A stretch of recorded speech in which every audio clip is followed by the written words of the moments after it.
നമുക്ക് മാത്രം അങ്ങനെ ഉറങ്ങാൻ പറ്റുമോ സാറേ? ബാക്കി പറയടേ.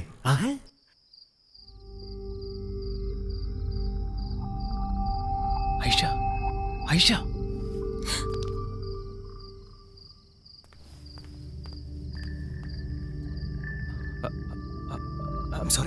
സോറി ഐഷ, എന്നെ ഇങ്ങനെ ഒന്ന് പേടിപ്പിക്കണം ഞാൻ കരുതിയല്ല.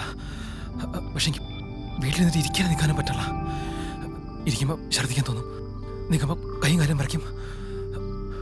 സത്യം പറയാലോ, എൻ്റെ അത്ര ഭംഗിയുള്ളൊരു പെണ്ണിനെ എൻ്റെ ജീവിതത്തിൽ ഞാൻ കണ്ടിട്ടില്ല. എൻ്റെ അമ്മയാണ് സത്യം.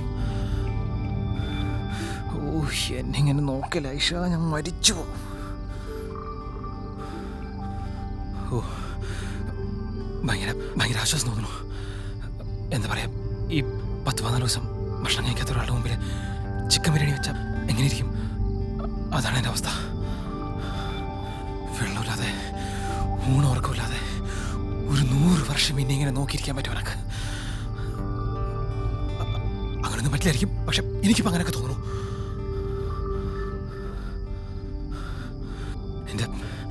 എൻ്റെ വീട്ടുകാരും എന്നെ തലേന്നതിന് മുമ്പ് ഞാൻ പറയാം.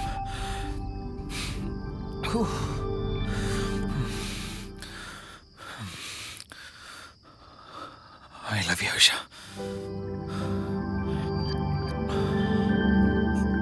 ഇപ്പം ഇങ്ങോട്ടൊന്നും പറയണ്ട.